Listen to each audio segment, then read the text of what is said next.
औरंगजेब पर मचा घमासान। अबू के बाद ओवैसी का बड़ा बयान। औरंगजेब विवाद पर अब MIM भी कूद पड़े हैं, लेकिन यहाँ खुद की पार्टी में बवाल मचा है, क्योंकि वो वैसे कुछ और कह रहे हैं और उनकी पार्टी के नेता कुछ अलग ही राग अलाप रहे हैं। दरअसल देश की राजनीति में मुगल आक्रांता औरंगजेब की चर्चा है। सपा नेता अबू आजमी ने जब से क्रूर शासक का महिमा मंडन किया, उसके बाद से ही बवाल मचा है।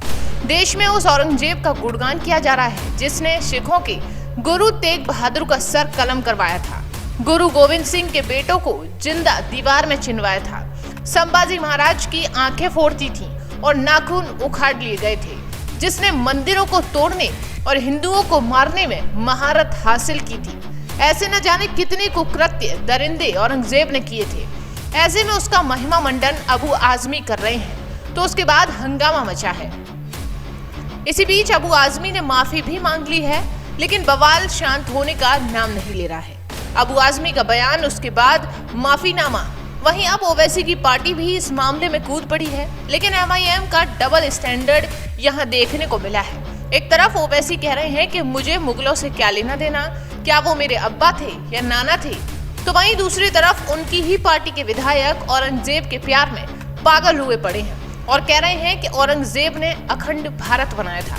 पहले सुनिएगा कि ओवैसी क्या कुछ कहते हुए नजर आ रहे हैं। मेरे अब्बा थे, नाना थे, कुछ भी नहीं थे, बादशाह थे। बादशाहों को कोई मजहब नहीं होता, याद रखो। बादशाहों का कोई मजहब नहीं होता। बादशाह मजहब को इस्तेमाल करके अपनी हुकूमत को बढ़ाता। उसको लगा कि दूसरे बादशाह को हराने के बाद उसकी जो सबसे ताकतवर जगह है, मैं उसको तोड़ दिया, उसको हासिल कर लिया, तो लोग मेरे को कबूल कर लेंगे। हर चीज में लगे जा रहे हैं। नहीं, तुम बोलो, तुम बोलो।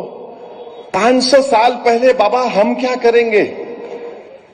500 साल पहले जो हुआ, प्रेजेंट में क्या करना है? अगर आप करना चाह रहे हैं प्रेजेंट में, तो फिर इसका भी बोलो।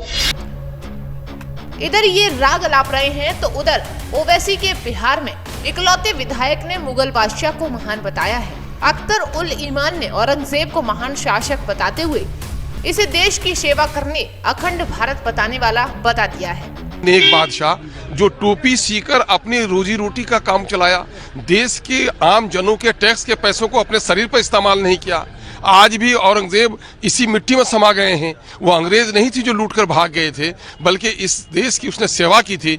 और अफगानिस्तान से लेकर बर्मा तक टुकड़े टुकड़े हुए बटे हुए भारत को अगर किसी ने अखंड भारत बनाया, महान भारत बनाया, तो उसका नाम औरंगजेब है। औरंगजेब ने मंदिर में भी, मस्जिद में भी एक ही नजर से देखा। जमीन इसको भी हंगामा क्यों है बरपा, उनके नफरत के सौदागरों से पूछिए।